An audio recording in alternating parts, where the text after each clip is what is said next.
Welcome to the Texas Metal Show. I'm your host, John fucking Winningham, and on this episode we have Houston death metalers Insolvent. This is the last day of 2016, and the last episode of the Texas Metal Show that you're gonna hear this year, and it's a pretty good fucking episode. We talk a lot about Alici's Brazilian roots, the lead singer, and death and how much their music influenced them, as well as many others. I think this is an excellent fucking interview. On the last day of 2016, all I've done is smoked a bowl and recorded a podcast, so it's gonna be a good fucking day. Insolvent are currently on a brief hiatus while Alici studies for her bar exam, so as soon as they hit the scene again in Houston, if you get a chance to see them, fucking do it. This is a great interview. I hope you enjoy.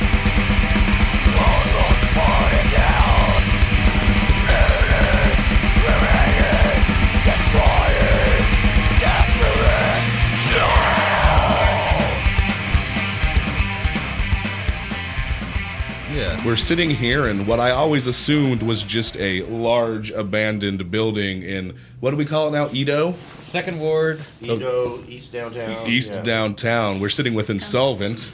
Did I say that right? You did. Yes. Insolvent. Yeah. Insolvent. We've got Alici on vocals. Yes, sir. Nate on drums. Howdy. Joe on bass. Yep.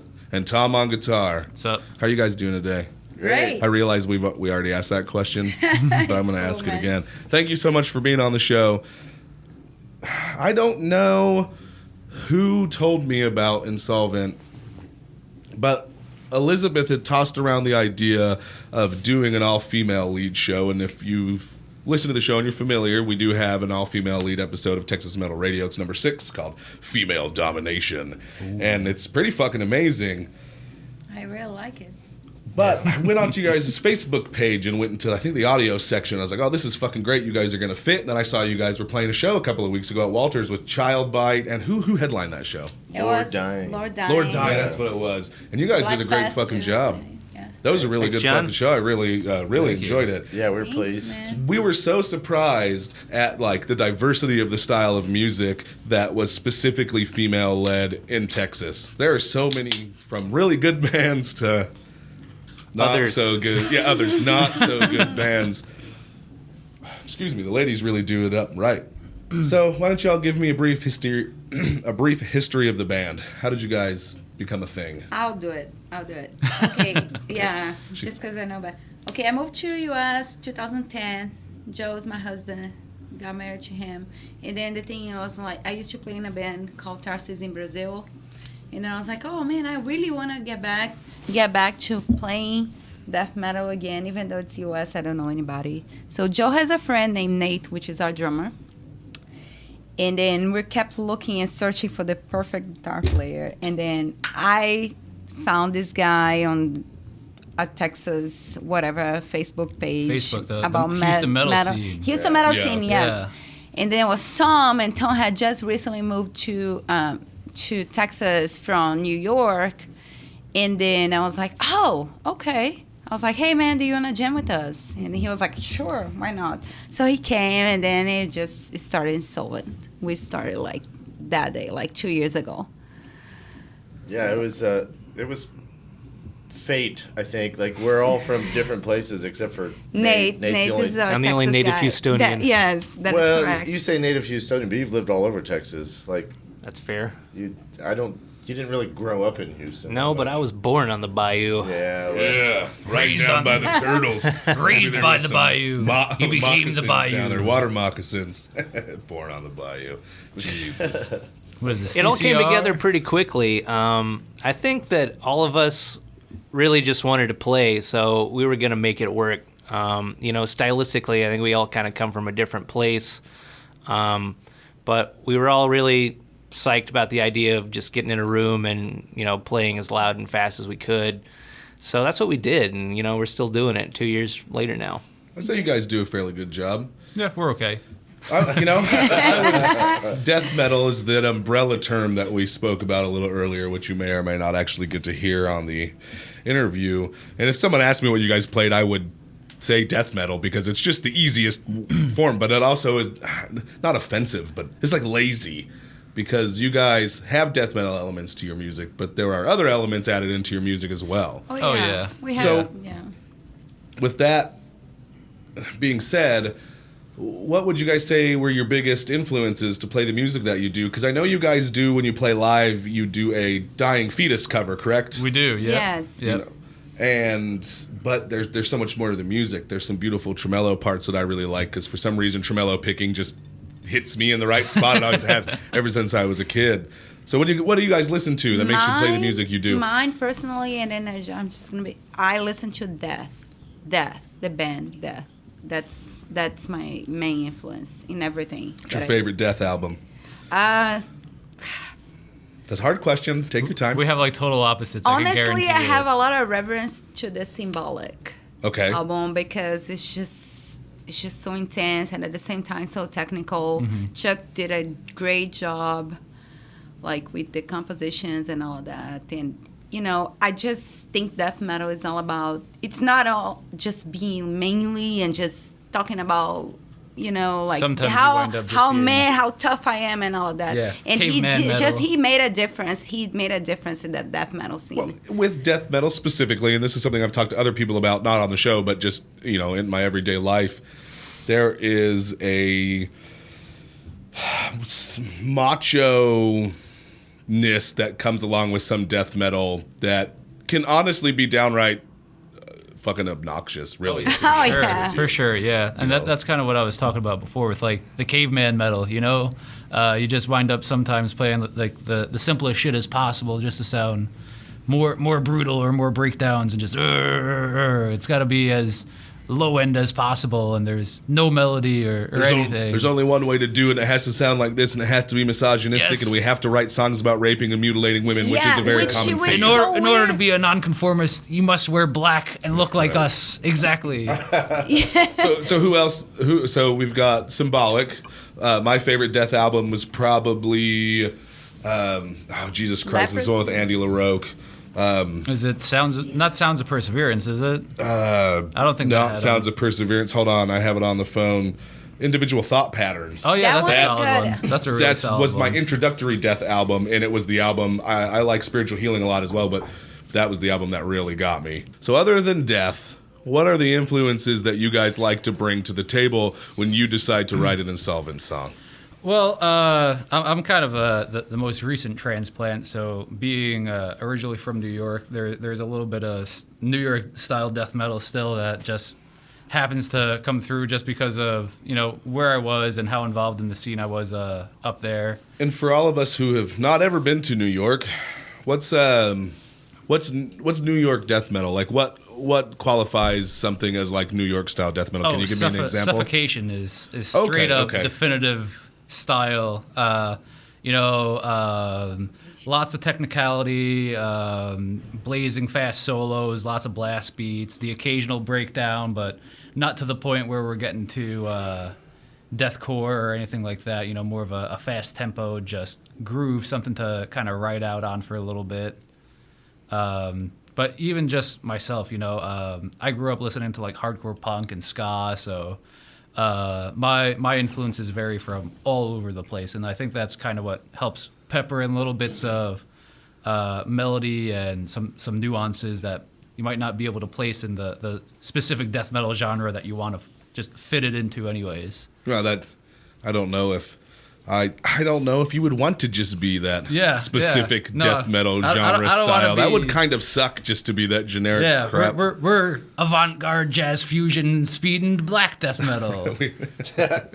Yeah. Also, Immolation. It's actually for me, it's a big hit. It's one of Elise's favorite bands. Yeah, Yeah. it's one of my favorite bands. I respect those guys a lot. 'Cause- So, Elise, you're from Brazil. yes. You were born and raised in Brazil. Yes, sir.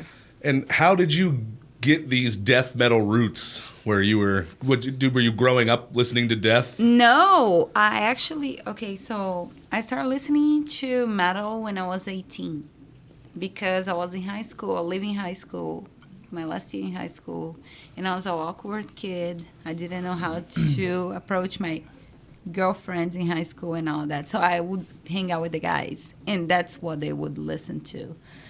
Like metal, death metal, like thrash metal, like Sepultura. I was gonna say So lots I of started with Sepultura. Sepultura. Yeah. That's step well, one that's for a me. really easy stepping stone, specifically being in Brazil. Yeah. You know, that's a nice Yes. way to go. So that was like, oh man, this sounds so cool. This sounds different. This sounds like there's a lot of life into it. And then that's how like I started listening to metal and all of that when I was 18.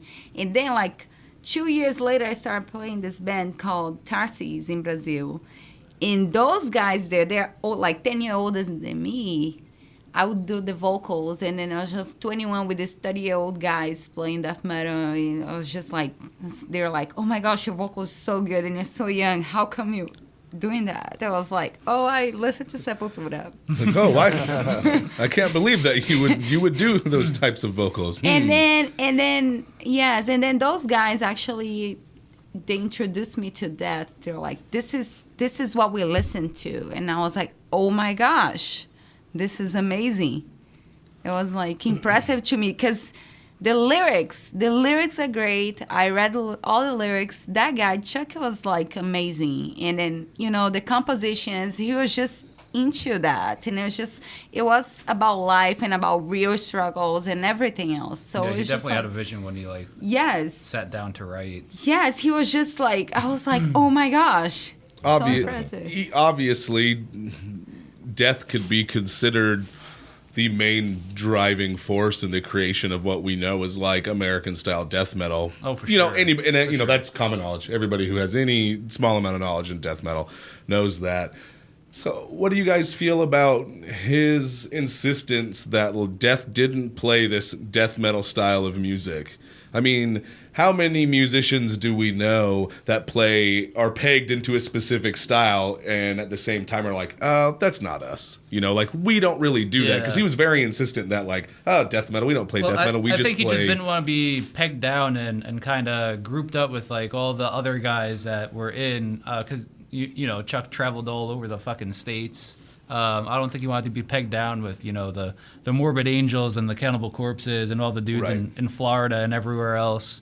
But still, even after your death, sir, if there is an afterlife and you can hear us, you have been pegged down. Yeah, too and bad, everybody, Chuck. yeah, Too bad. you are the herald of death metal. Yeah. Without death, we would have nothing. It probably didn't help Deal that he with it. named his band Death either. Yeah, that is true. And his first CD or demo, even before Death, was Death by Metal, right? It was really bound to doesn't happen. help. It Yeah. was gonna happen no matter what. I think he just wanted to be just in a metal band and just play what he wanted to play, and that's kind of part of why we see such progression throughout. Like, every album's different.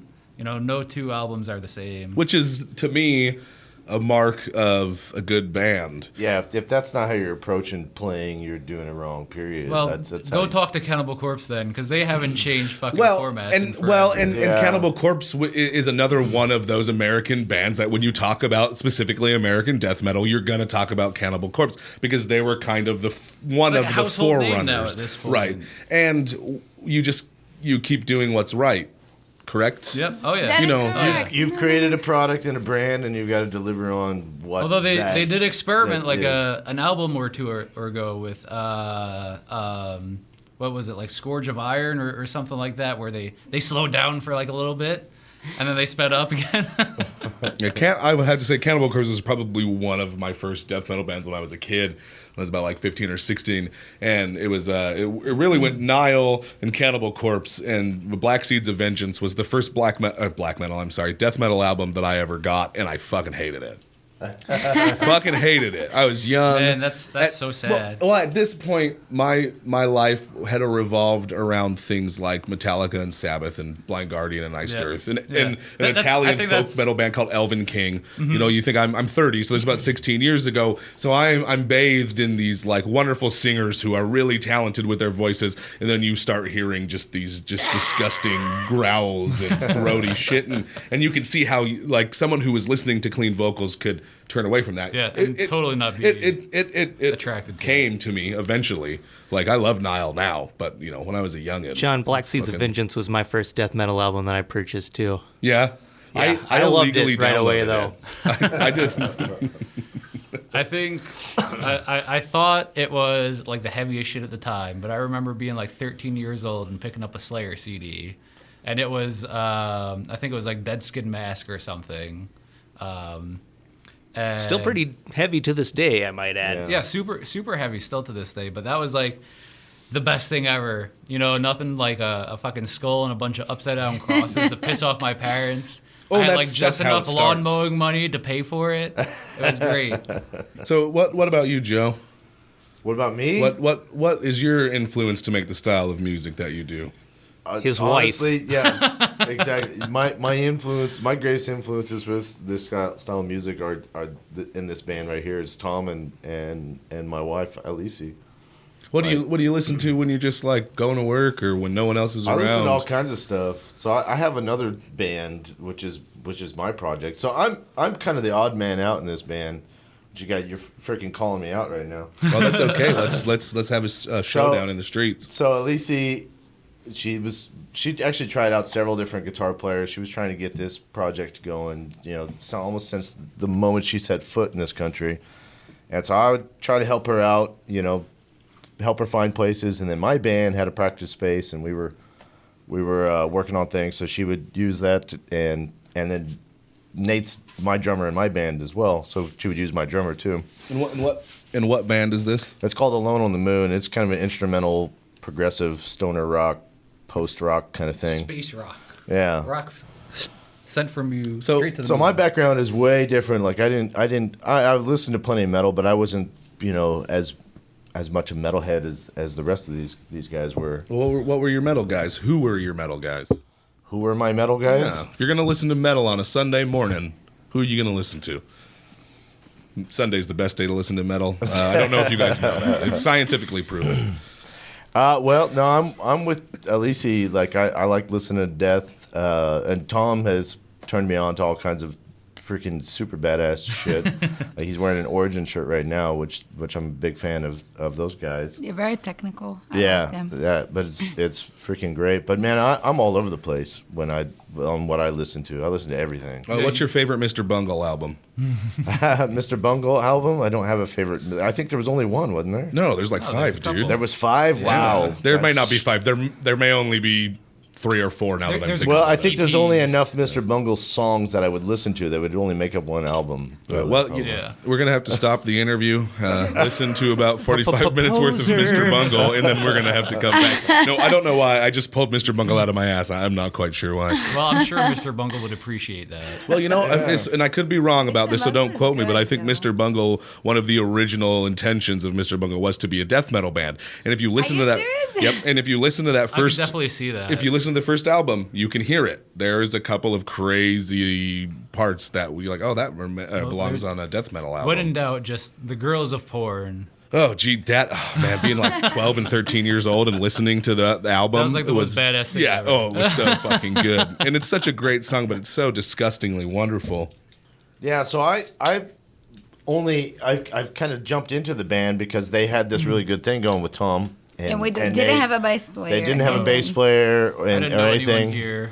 So there was a bass player or bass sitting in the room because I'm normally a guitar player. So I picked up the bass and started banging out with songs Fucking with around, them. and it's basically like a guitar, right? Yeah, It looks guitar. very similar. Yeah. it yeah. it took a while to grasp that it wasn't a fucking guitar, but I figured out how to play bass and it's been really great. So I've never actually played this kind of level of intensity of music, and it's a blast. I love it. Absolutely love it. You like the crowd slamming into each other and banging their heads. Yeah.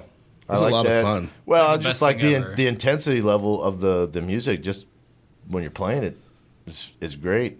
And they're also, I'm sorry, I don't mean to interrupt. No, it's all right. There's also a weird, and I can't attest to any other style of music because most of my life I've listened to metal. I listen to like 90% metal and then I pepper some other things. Like recently I've been listening to Marissa Nadler because she's opening for Ghost. We're going to go see Ghost on the 28th. We're big Ghost fans, and so I wanted my older brother's like, man, you have to listen to this album. So I digress. Fuck you, Marissa Nadler. I've lost my train of thought. I started talking about piano music and No, I What am actually we listened to like I'm Brazilian, so metal is not the only thing I listen to. Oh no, I'm sorry. My point and what I was trying to get at before my brain just completely wiped itself clean was that heavy metal, there's kind of like a weird, I don't want to say brotherhood, but there's like you hang out with a bunch of other metalheads and you're like, not family, but like you're connected in a strange way that you don't like. We went to a rap show the other night and I just didn't feel. How was it? It was good. I really. I want to in a go. club. We're gonna go next Yeah. Who'd you week. go see? MC Chris. Nice. And Nice. I've been listening to MC Chris since I was in high school. He wrote songs about Star Wars. I understand and, that like, his backpack has jets. yes. He did play Fet's Vet. He played 2 old school songs from the first Did he 4 play any records. MCP pans? He did. He actually redid the I Want Candy song into an actual song, and he played that. But I was a bit disappointed because he didn't play any old school tracks. And the last time I saw MC Chris play, the Meridian still existed. I don't know. It was right down here in the warehouse. It's been shut down for years. Yeah. You know, I don't know how long think ago that's it before was. my time here Yeah, in it's been Houston. quite a while. It was just a Yeah. venue. We saw a bunch of power metal there a long time ago, and Nice. I guess they just closed their doors. Let's move on. Let's move forward because we can okay. get bogged down in influences all day long. Let's talk about more about Insolvent. The first song we're going to play from the Faceless War EP is Those Poor Bastards. Give me a little bit about what this song means to y'all. To me, okay, the lyrics, it's basically about me moving to US and then just like living kind of a little bit of my past behind and just being reborn again here and all of that. Well, let me stop you for just a second. If you're just now getting into the show, which I sincerely hope you've been listening from the beginning, Elise is from Brazil. What made you leave Brazil and come to the United States? Well, I had just finished law school and I was dating this guy here by my side, Joe. And I had a bunch of family in Houston. And I was just like, go The ahead. law school you went to, was that in... Brazil. Okay, so that was in Brazil, and you met Joe in Brazil? No, I met okay, Joe okay. in 2010 at a rock concert at Mangoes. Mangoes. By Oh, the way, I rest in so peace. regret. Rest in peace, I love Mangoes. mangoes. But we got to play shows there before it Yes, closed we did. together. That was pretty cool. Anyways, I met Joe, went back to Brazil, finished law school, came back, and I was like, you know, Those Poor Bastards is all about that. It's just moving to US and So- it's just like rebuilding everything and just starting all over again and just like, you know, just bringing a luggage, a baggage, but it's just like everything just all over new and all of that. Everything and then, you own in Yeah. 2 suitcases. yeah, the 2 suitcases, like tiny suitcases, and I was just like, I felt like I was in a bus, like, because it was so tiny seats. And anyways, yes, that's what this song is So about. who are the poor bastards then? All of us, the 4 of us. Oh, Oh, the 4 of you are the poor bastards. Poor bastard. You guys seem to get along real well. Maybe We poor do. bastards is not a good way to characterize yourself. This is No, a great poor fucking bastards. song, though. Rich, John. Yeah. This And our band's parentage playing is in band. question, I gotta tell you. Our name still lives true. We are very poor. All right, well, Poor. We're trying to make a life out of it, but not the band, of course, but it's just like, I don't know. I mean, I wouldn't hate making money off of this band, but it's it not would happening sure right now. it would sure be nice to make money off the things that we Yes. love. It sure would. It would be fucking great. So this is Those Poor Bastards off the Faceless War E EP.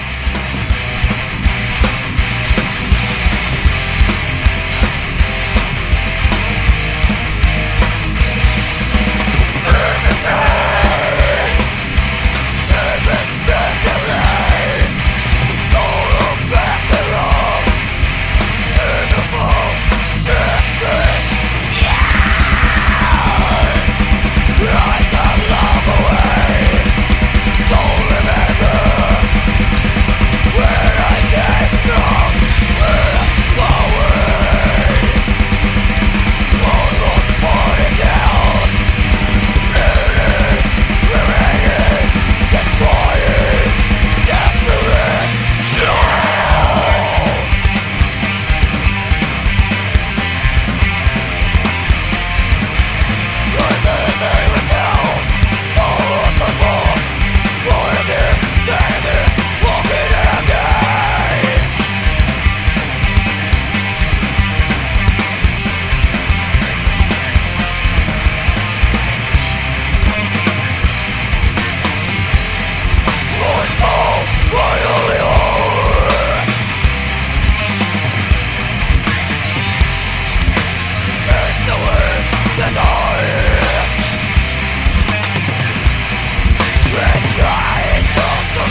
knew it was gonna happen eventually. Joe likes to sing our songs. Joe, shut up. You know what's funny? I do that very same thing. I was doing it this morning with Blue's funeral, but I was going. I was humming my lips oddly enough. I got really high today when I woke up because it's been a long week and I just wanted to relax. I wish I could get high. I'd never. You've never gotten high, or you can't? I don't get high. She gets high. She's just. No, I don't get. I got some brownies at the house. We can each eat one, and then we'll see what happens. I don't get high. I smoke the whole pot in a row. I'm just like. The whole. Okay. Maybe You your should've body told just me doesn't resume before. or My brother was doesn't. visiting here from Colorado, and He has got plenty me of high as marijuana. Fuck. Yeah, my buddy came home from Colorado with a bunch my of treats, God. and it was an enjoyable couple of weeks. I got like uncomfortably high, for sure. That's a possible. good. That's a good It's place to be. possible. No, it was not. I felt like I had melted into the couch, and I just could not move at all. Yeah, you're like Gilbert Grape's mom. I was just like, I want to go get some leftover Chinese food, but I can't move right now. Yeah. This is terrible. Well, luckily Call it 911. doesn't last very long. The freaking leftover Chinese food always wins. Oh, it lasted so long, though. I felt like I was there for like hours.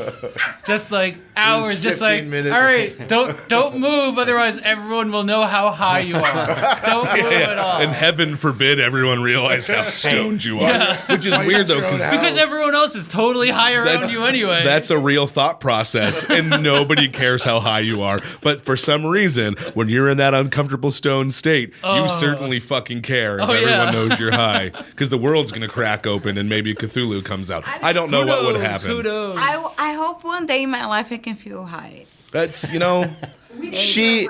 I've never We're had. gonna get you something special. Oh my gosh. We smoked one time, and she was freaking sitting over there by herself, giggling all. No, the I time. was not. Laughing, I was not. and That so is we're not like, correct. "Hun, That's you're freaking not stoned." correct. I don't know. And she's I like, don't "No, know I'm who to not," and then believe. sobered up immediately. It's like I would know we if made I her were too high. paranoid. She I'm paranoided not herself high. out of her fucking That is not- stone That is not true. state.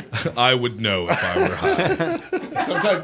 Sometimes you just don't I would know. I would know. Let's talk about your writing process. When Insolvent sits down and says, "Man, I assume that you are probably working on a full-length album, or are you guys working on a new EP, or what's going on right now?" Full-length. We're working Full-length. towards finishing out a couple more songs, and then we're gonna probably re-record what we have already on the EP, and then add, maybe 3-4 more songs, and hopefully have a full length.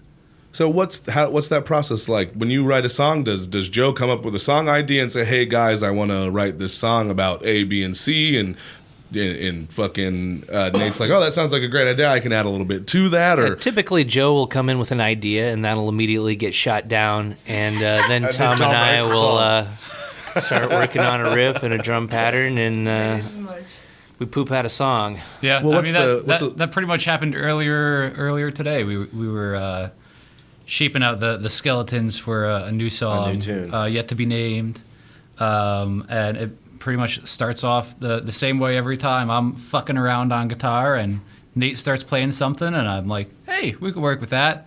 And we start just kind of messing around with different riffs and experimenting and building off of it and bridging out. So I guess pretty much as atypical as you could get with writing music, we start off doing a lot of jamming and then just kind of pick and choose what we want. Yeah, we don't use any software or anything. It's pretty old school, our method. No, it's really actually kind of a new way of writing for me. All the other bands I was in New York, we would always write everything in Guitar Pro independently and just learn each other's songs or change different things. So it's kind of new and kind of liberating to just be able to just write whatever the fuck you want. Yeah, it's a little more organic, a little more sweaty.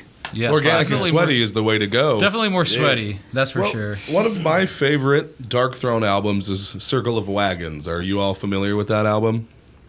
No. Okay. I'm gonna turn in my metal card right now. No, and say no, don't. It's okay because Circle of Wagons is very Motorheady style rock and roll. Yeah. It is not second wave, traditional, boring Dark Throne black metal. Oh, good. I might actually enjoy that. Oh, then. I highly recommend you listen to it because it is really fucking good. And I don't know if it was Fenriz or Kolto who said it, but like organic metal is the best. Sit down, go. Well, he was specifically talking about recording, but go down, record your shit, write your songs. Fuck you and your computer and putting everything through a computer and making it. He's real harsh. Oh, yeah. With his criticism. Like, if you use Pro Tools or you in any way engineer your music, you fucking suck. If you don't Not use satanic a enough. walkie-talkie to record your album, you're a fool. That's the way to do it. So, do you like this style of writing better than some of the ways you've done it back in New York with other bands? Do you feel like you have more input? It's got its pros and its cons, especially being, a one guitar band, which I am also not used to. I'm used to being able to bounce riffs off of another guitarist. So being the sole guitarist, it's definitely pretty liberating to be able to just write whatever riffs I want. I don't have to worry about how complicated it is or other people's fingers getting, caught up and not being able to keep up or anything like that. I know we're definitely not one of the fastest bands in here, but I know as far as myself, I like being able to try to push myself a little bit and write some, even if it's just technical riffs for myself where I feel like I'm pushing myself with just finger placement and funky chords and stuff like that. It's nice to be able to do that and not worry about, is the other guy going to be able to keep up with it? So you have a song structure written.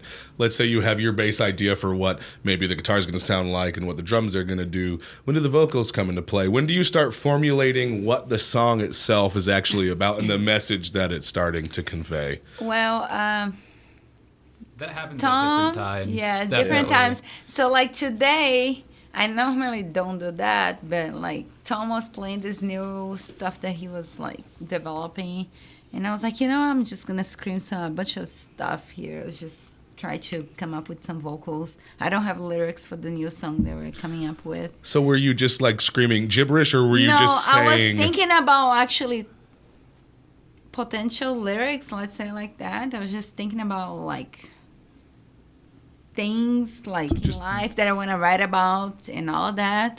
And I was just trying to scream along, and then it kind of worked out well. Yeah, I know with myself sometimes it'll just be gibberish until No. it's time to actually write out lyrics, and even then sometimes it winds up being gibberish. But normally what I do, like as far as vocals, I actually listen to the whole instrumental thing first, and then I try to feel it and then fit with what I want to write about. That's my process And about lyrics. Do you bring a set of lyrics and say, okay, guys, this is what I've done. I've mapped out whatever this new song is called, and this is what I have. Do you guys have anything to add? No. No. They don't really care about what I write about. She does a great job. I just bring it in, and then they will embrace it. So you do the majority of the lyrical writing. Yes, I do all of it. Oh, all of them. Yeah, she does all of it. And you, like you said earlier, you try to write songs that are based off of maybe things that you're feeling or things that might be happening in your own life. That's all about. I don't write about Jesus or the devil. Well, why don't you write about Jesus? You are from Brazil. Doesn't there somewhere in Brazil where Jesus watches everyone? Brazil is a Catholic. Yeah. Catholic Very country. fucking Catholic. And Devils. I don't write about that. I write about like real life struggles. Were life. you raised in a Catholic family at all? No. Protestant. Yeah. Baptist. Yeah. We went to Baptist church when I was a kid, and I think it fucked me up. Before I even Someone just asked, touched my butt. I believe in God, but God is just different. Jesus. No. Oh, No, I believe in God, but God is not the God in the Bible. I just believe there is a force above all of us. Oh, it started quick. We are a family divided. Yeah, definitely. There's a Megadeth song about that. I think it's called Family Divided or something like that. Off Super Collider, which is easily heralded as a terrible Megadeth album. It didn't crush your head? I love it. I thought Super Collider was great. Dave Mustaine, though, didn't. That's not the first time I've come up with an idea that it turned out Megadeth did first. Fuck. Megadeth did it. Megadeth did it. Yeah. If not them, Lemmy. Well, it's hard to those guys have such a long history of making music. It's hard to be 100% unique every time. You just gotta play it faster or slower. That's why when you find those bands that are unique, you stick on or you hold on to them and you support them as much as you can. Like Insolvent, right? Yeah, but that's why we're here. Okay, so one of our songs, 1984, is actually talking about, Oh, Alicia gets so pissed. Everyone thinks she's talking about like the year she was born. Or what? Or like what? Like is it George I was Orwell born who in wrote 1985. 1984? I'm 31 years old, but no. It's 1984, like the book. Yeah.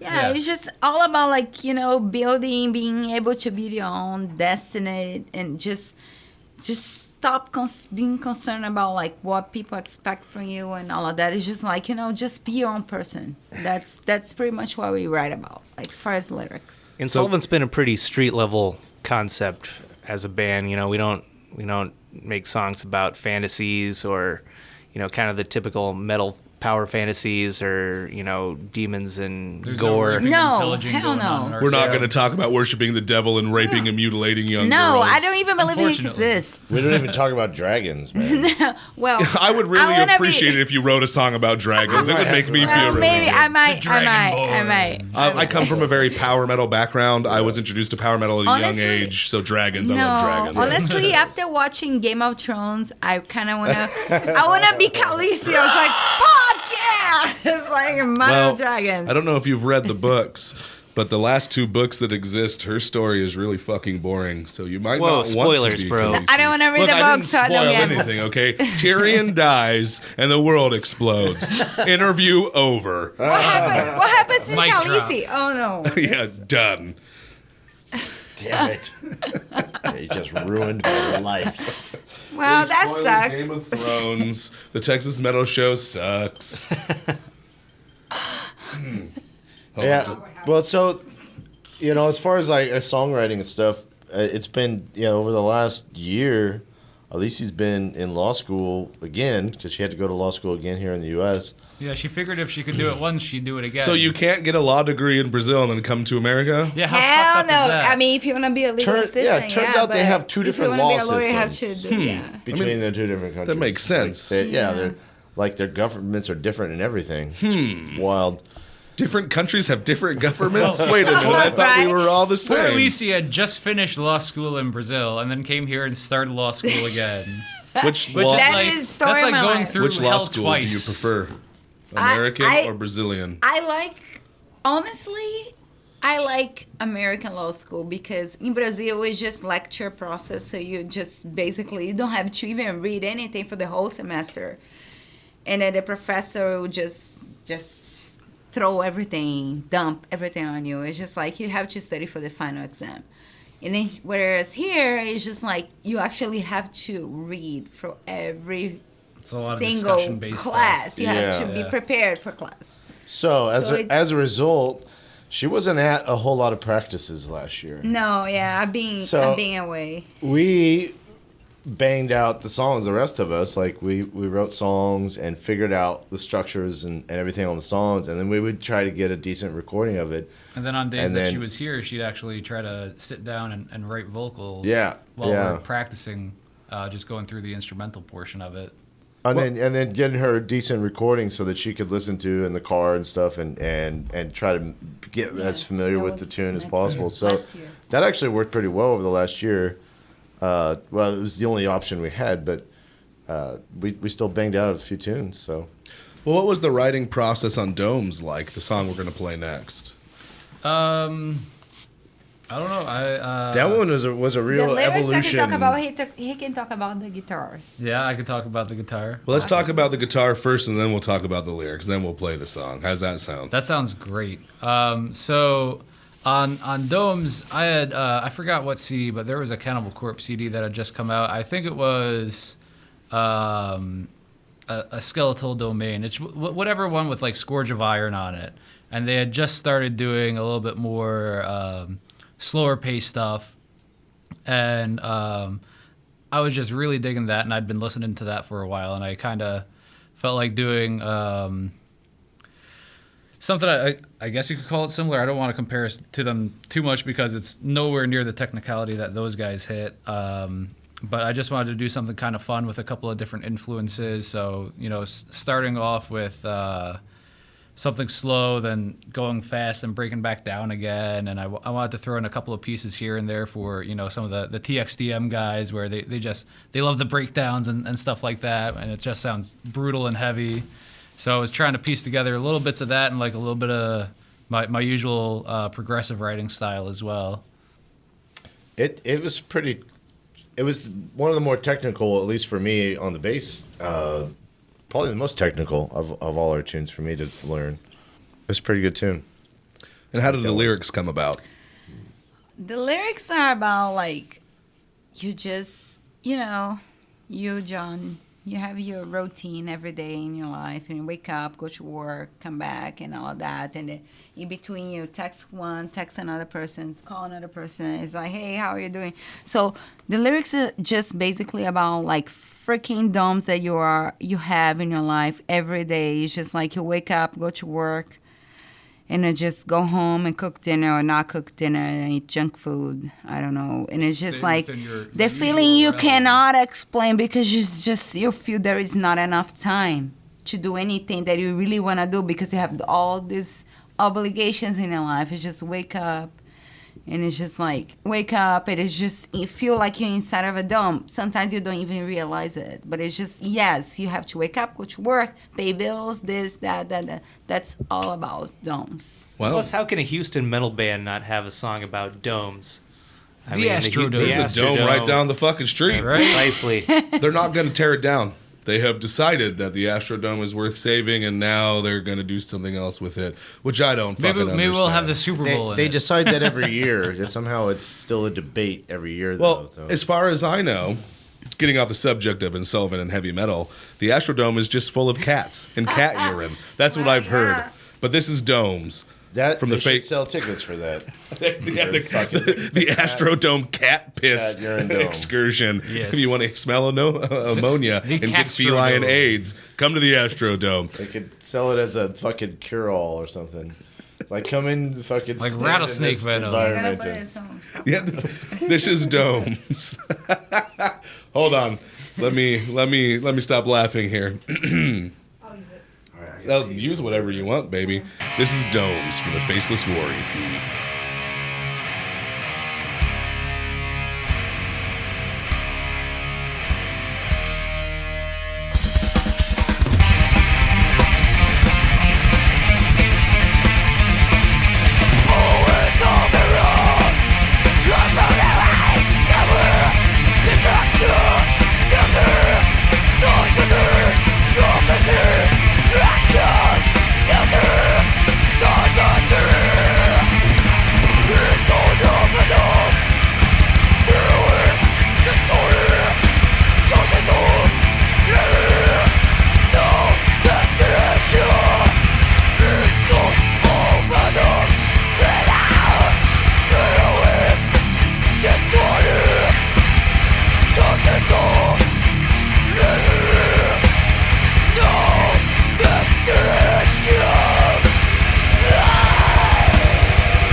So, I've noticed, as a band, in the songs that you write, you guys do not use any sort of clean vocals whatsoever. Nope. Why is that? We're a death metal band.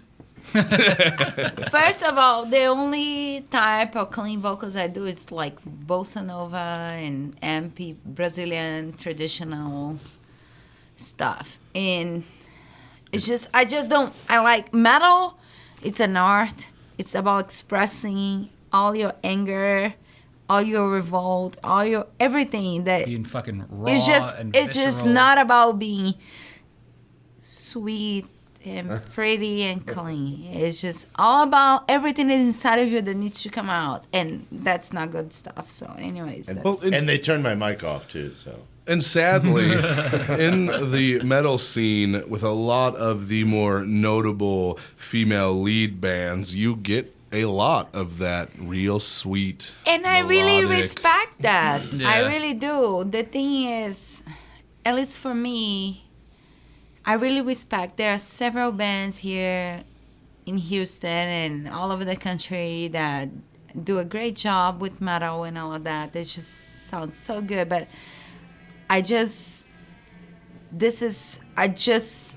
metal for me, it's a way to express what I feel. And then I guess I don't feel like singing clean. So a lot of the time you feel angry.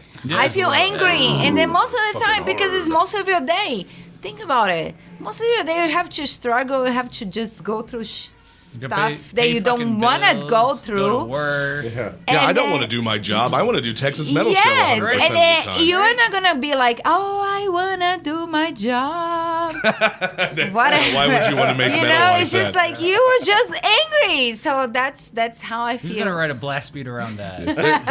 That's the only time you'll hear Insolvent sing the clean vocals. Yep. You heard it here first and last on the Texas That's Metal it. Show. Do you guys? TMS exclusive. Yeah, fuck yeah, we like TMS exclusives. We haven't got one yet, but one day we fucking will. You guys have a lot of female fans in town? We do. We do, yeah. We do, Oh, yeah. and it's awesome because, okay, so like the metal scene in general is a male environment, right? If you think about it. No, it's been that way for a long time. Oh, yeah. Whatever, and then it's everybody like, okay, several times we go load in places that we're gonna play at. They're like, oh, you're the guitar player's Bitch. girlfriend. Yeah. Okay, cool. I was like, I'll just stay quiet. I was like, yeah, sure, whatever. Anyways, yes, it's a male environment, and it's just like, you know, whenever I have this feeling, whenever we go on stage, and then we start playing, and then afterwards, like, all of these girls come all the way. It's just like, oh my gosh, this is so cool. I'm so glad you were here, and I'm so glad I saw you guys playing. It's just so good because, you know, I'm just like, it liberates me. One of the girls that I met for the last concert we played at White Swan, she was like, it was so good to see you guys live, because I felt like I was just like, you know, like, I don't know, like a drip of like water in the ocean. It's You just are like, representing your sex in a more extremely brutal and harsh style of music where Oh, you yeah. don't get a lot of that. And well, yes, that's got to feel good, and people it want to feels hear that. great. It's all It just a feels boys' really club. great. And honestly, I'm not the best vocalist in the world, but I gotta tell you that I don't feel like ashamed to play with any of these guys that we play with in She can town fucking and all hang, that. man. I She's feel got- very comfortable. she can bring it. That this is it. I feel very comfortable play with any band that we play in town and all of that. I don't feel like, oh, I'm like low level vocalist. I'm okay. I personally think you sound great. Honestly, I just don't sell yourself short. I just think like our band, I know we might not be as loud as anybody else or as fast as anybody else, but we just play what we feel like, you know, that's who we are. We're Insolvent. We play what we feel. We play like, we talk about like struggles in real life. We talk about like real life. Yeah. This is it, everyday life. We just You know, like to like be wake up, go to work, try raw to make and the real. best out of your day, because, you know, you have just to deal with not very pleasant people. And one day And you're not gonna very- die. Yep. Yes. Live your fucking life Yes. the way that you That's want to live right. your life. That's That's right, why the man. Texas Metal Show exists, really. Fuck yeah. We try to bring a really nice intensity to the stage show too, and Elise does fantastic with that. But that girl she's talking about, that last show, that girl spent the entire night. She was headbanging with me, like in front Yeah, of me, but like she with spent me. the It whole was just- night, yeah. like all the other, the bands that played. She was working the merch table for one of the other bands, so she spent the whole night like in the back of the place, at the merch table, and then Elise got on stage, and that girl shot up to the frickin' front of the stage, and like freaking was right there in front of Elise, like jamming out the whole show because like, she didn't expect it.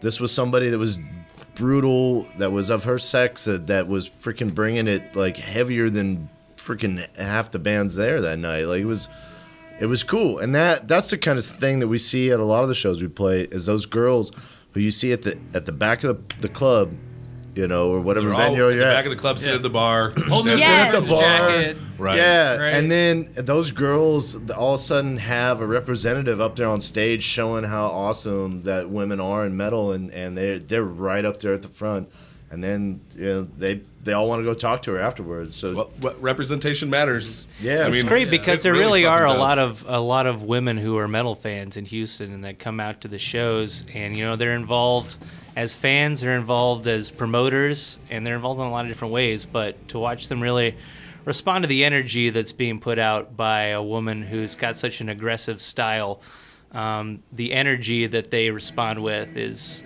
really charges the band when we're playing live. Oh yeah, man. That's what fuels us when we're on stage is the people that are in front of us on the floor. Seeing some fucking movement. Yeah, those people are digging this what we're fucking throwing down. That gives us the energy to be even more energetic and more brutal. So I don't know if it is picking up at all, but in the background, some kind of surfer rock, maybe. you guys throwing sound some tasty licks. Yeah, I don't know if you guys can hear that, but it's Studios, I- Mega Colony. fucking Got all making kinds. me want to jam out. If you hear some sweet rockabilly going on. in Yeah, the thank you. That background. was the word. I was racking my brain for yeah. rockabilly, but for some reason the Lone Star has made the cogs not work quite as smooth as they Sounds like a normally little do. Reverend Horton Heat. I've seen the Reverend live a couple of times, and those three guys put on one hell of a show They for don't just fuck being around, three man. people on stage. They don't fuck around. Yeah, you don't get to fucking keep playing shows as long as they have to without doing something right. That motherfucker, like, Jimbo will lay he plays a upright, traditional classic bass, and he will lay that bass down on the side, and the Reverend will hop up on the side of that bass and fucking start jamming, and that motherfucker will slap bass up and down that neck, and it's yeah. one of the most amazing things in live music I think that I've ever fucking seen. That's it. We're going from the right. Texas Metal Show to the Texas Rockabilly Show. Yeah. We're, Well, you know, yeah, I'm gonna start fucking playing metal bass on an upright. yeah, do it. That would be cool. I'd be like, That would fuck be- yeah. That would be super badass. It'll only cost you a couple of grand. Only a couple. Oh no! Fuck What that. is money? Craigslist, man. What is there you money? go. I'll find Money. something on Craigslist. Money is but an object. That's What what my we grandfather are. always said, you Insolvent. can't take it with you when you die. So Yes, you might that as well is fucking correct. spend it. Or get buried with it. I'll build a bass out of a gas tank like the true Money's rockabilly paper. guys. Money's There you paper. go. Yeah, There you exactly. All right. Fucking jug band style. Do y'all recall the first gig that you all played together? Yes. Yeah, that Where, was- was, where was that at? Rudyard's.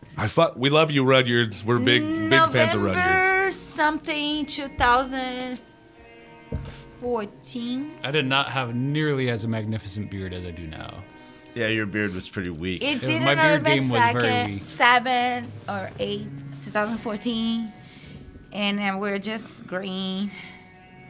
It Yeah. was good. I tell you, that was. We've played several shows at Rudyard since then, but I remember that first show for some reason, like they just had like all the fucking lights on. Oh yeah, Yes. it was terrible. It was very- so We're bright. playing in a It was fucking really office just building or embarrassing. something. It was just like this brightly lit fucking stage. It's like, do something with these fucking lights. Yeah, we had no idea, but they just made us look like a bunch of washed out people up there having It was a practice. great It show. was We high had- school talent show lighting. Yeah. Oh, it yeah. was Oh, yeah. bizarre. We had It's a lot of terrible. our friends there. It was a last minute show. We had a lot of our friends. Was that really our first show? Oh, yeah. No, totally I'm lying. was. I'm lying. I thought our first show No, was no, no. when Our Tony first show. came and asked us I'm to lying. play. I'm lying. This was knocked our on the second door. show. Our first show was a show at White Swan. Yeah. Oh, it was The last Mighty minute. White Yeah. Swan. Yes. It was like last minute show because we were practicing here, and then Tony from Calacas came and he was like, "Hey man, this is what's the deal. I really like your band, and one of the bands that are gonna play tonight just dropped out. You wanna play?" And I was like, we were like, "Oh shit, sure." Yeah. So just we do it. found out It was earlier like that 2 hour day and notice. played a show a couple hours later. How did it Yeah. go? How was that show? It was awesome. It was Yeah. solid. That It was I like better the than the White Rudyard's Swan. Way one. better than the Rudyard's one. Yeah, Rudyards and their bright lights. Punk Rock Stacy, if you're listening No, to no, this. no, no, no, no. Okay, we played Turn the lights Rudyard's- off. We played at Rudyard's after that show that we were mentioning, and it was perfect. But like that, it's just I just wanna make a point that Rudyard's is awesome. I love playing it. No, it's a cool Yeah, we're venue not for talking shit sure. on Rudyard. No, yeah. Just turn the lights off the next time. That's all. We are tossing around an idea, Elizabeth and I don't know if we've talked about this on the show or yet because it's still a couple of months out, but we're thinking about renting out Rudyard's and doing a Texas Metal Show presents live in concert. Oh, just yeah, to that kind would of be pull our perfect. name out of it. We're in. The one thing that gets me, and I don't know if you have found in your career as a death metal, quote unquote, you can't see me because this is audio, musicians, do quotes. you find yourself being the bills being similar styles of music every time when you guys go play? You guys have had a lot of I feel like diversity. it's different. We play with a lot of different bands. Yeah. Yeah, we get booked with thrash metal. A couple grindcore bands. We get booked with bands. grindcore a lot, actually. There's a lot of good doom in this city too. Yeah, we Oh my we play gosh. with Doom. Like My favorite band in this town, I'm gonna just be live here and tell drop. Cryptic Void. It's my they're favorite band. badass. Oh, I need They're to check super those badass. guys out. I think they're on Yeah, my they're really list. good. I haven't. They are added them the to best anything. Totally worth grindcore it. band in this town. There's a poster with our Yeah. name and their name on it. I play with them. I'm very proud to say that. Well, we would like to do diverse shows. I don't like just going to a death metal show. Don't get me wrong, I do. I enjoy a death metal You need a show. little something else to I spice enjoy it up. a home black metal show and a doom metal show and a thrash metal show. But you know what? I'd love to fucking see doom and thrash and power and Fuck yeah. fucking And all on the that's same awesome. bill. I like diversity. I agree Yeah. with you on that. It's just I wish the thing is I'm gonna just tell the truth here, spill the beans. Unfortunately, in Houston, there are still like the whole mentality is like, oh, okay, we're gonna just do the black metal show or the death metal show. Yeah, everything gets good. It is just And the doom metal segregation. show, It gets yeah, and there's a then- lot of segregation. sectioned off. And then I agree. It's just like some people really would like to see like some mixing of like And you know, got bands like maybe us we could and have other a bands death metal, where black you can't just metal, be lumped into one grindcore, thing. trash metal band playing all on the same night, and then please everybody, Everyone everybody, stick around for all scenes. All the bands. Well, Check it out. the few shows you do see that kind of diversity, though, it's like a regular Friday night show, and there's like 8 bands. And Yeah. so, of course, there's some diversity at that point because you got fucking 8 bands on a Friday night. It's not a festival, it's just a fucking Friday night. On a regular Friday night show, just a normal everyday show. Yeah. What are you thinking? 4 tops? 4 I bands? think five 4 bands. bands. Five is- bands. Five bands max. 5 Maximum. tops. 5 tops, yeah. Maximum. What's, Four how much bands is playtime? pretty What are you looking at? appropriate. 30 minutes of playtime? 35 minutes? To 30 to 20 to 45 30. minutes, Grindcore depending bands, on they when you're play playing. 20 minutes, 20. You know, it depends on the band, and it depends on what time they're playing, too. So, You know, you have anyone playing after midnight, you're going to play to like 5 fucking people. right, because everyone's going to... Personally, Everyone's going to be drunk and or going home. I don't care, for me, and this is not coming from a musician. I am not a musician. I don't care if you stick around for all the bands. All I care is you pay your cover when to get in the door. So, I mean, show up. But it would be nice. As much as I would like to talk shit about the people leaving, I find myself very much being that person now because I live in fucking Spring, man. You know, I drive 45 minutes every time to get to a show down here. Well, that's And- Houston is 45 minutes wherever you're going to go Yeah, for a right. show. Just fucking 45 minutes. Right, it's gonna be so. If you got bands playing until 1, 2 in the morning, you know what? I don't want to get home at 3 and then have to go to work at 7. Yeah, that I shit feel don't you on rock that. with me It's anymore. fucking You know, hard. practically fucking 30 years old. I'm not an old man, but I ain't Oh young my gosh, anymore I feel either. old now. Yeah. Alicia and Joe are much older, by the born in way. the same we got year, so- we got generation gap going on don't here. categorize her with me as far I'm as 31. age. So, Oh, For so the at record. least he's young. Joe's old. Yeah. future band plans. What does the future hold for Insolvent? Honestly, if it were like for me to choose, She wants us on tour. Like I tomorrow. just want a freaking tour and play Yeah. everywhere. You know and we what? can I'll play go on before, tour just- when we can break even. How about that? I just want a If tour. you could guarantee me that we'll get close to breaking even, I'll do Ooh, it. You know, there's no guarantees. I just in want life. a Yeah, I tour. know. Sometimes I you know. just have to roll the Hey, dice. we can break even if we drive to San Antonio and back. I just- There's your tour. That's No, easy. no, That's no, easy. no. Done. I just I'll do want it. to play, like, I just want to play. People listen to us and have fun, have a good time. That's all. This is all we want to do. But I Yeah. really would like. I'd love to play in a lot of different okay, places. so I'm taking the bar in February. After that, I'll be a little bit richer, which is not rich. So I'll make a She'll be decent paying money more as dues. a lawyer. We'll have our beneficiary. And then I'll just take maybe a 3-week vacation, and then I'll just Tom, Nate, and Joe. Must So- be fucking nice. 3 so weeks of our- Let's vacation. do it. Shit. Well, is it. we've got a few more tunes in the work, and we've already written some other that haven't been recorded. So we're gonna get the full album finished, get that recorded, and we're gonna get it Start well supporting produced. that. And then once that's done, we'll look at the tour booking schedule. We can All put I together know from is there. like I would like to tour before I'm 35. I'm 31 right now, so we have 4 more We years got a to little go. bit of time. She Goals. she likes It's to put important age. to set Life goals. goals. Life goals.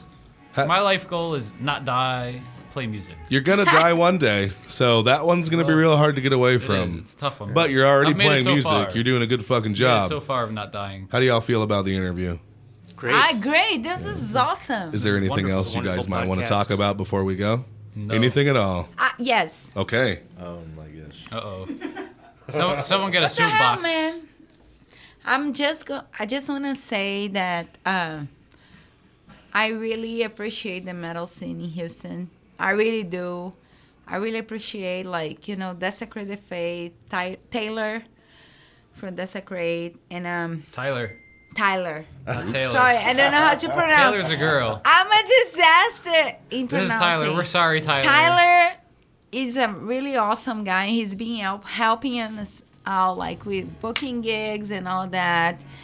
And then Casey, from Egas. They're suicide pandemic. Suicide now. Pandemic I now. They have guess. changed back. Suicide For now, Pandemic. we'll see how long that name lasts. And also, the guys from Malevolent Force. Oh, those man, that are new album so is really nice. fucking good. I really like Okay. those guys, and I love playing with them. We play with them at least 2 or 3 and They they're will really be featured good. on the next Southern Brutality And then- episode. Nice. I'm gonna give a shout out for the guys from Primordials in Dallas. They're really good too. Fucking And Dead Rising. We played with Dead them up Rising in Dallas. are really good. Shout out to Sever the Silence, another Seven group the of our Silence, friends.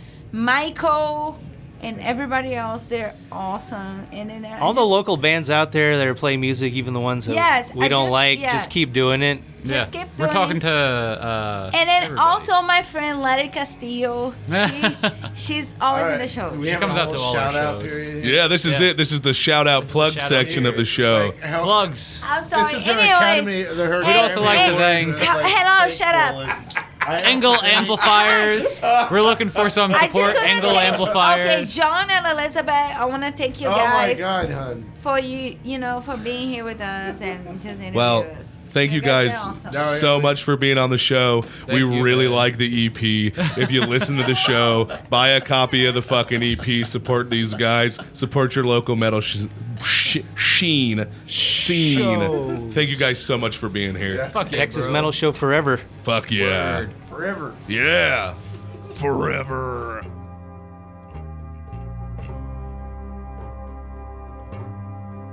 If you liked what you heard on today's show, go to Bandcamp, type in Insolvent, and buy their fucking EP for $5. I can't stress to you enough how awesome signing up and actually having a Bandcamp account has been the last couple of weeks, because it fucking tells me when you badass people put out new music. So sign up for Bandcamp, buy shit on Bandcamp, support your local musicians. It doesn't take much effort. Also, Hope for Houston is running a year-long fundraiser. It takes $6,000 to run the outreach program for a year. So if you're familiar with the show, you know we support those guys. Check the show notes for a link. Send them $5. Send them $1. Or get in contact with us if you're in Houston and find out how you can help on the monthly events we do. If you enjoyed the show, if you have any questions, comments, hate mail, or you want your band featured on the show, send us an email to texasmetalshow@gmail.com. Happy fucking New Year.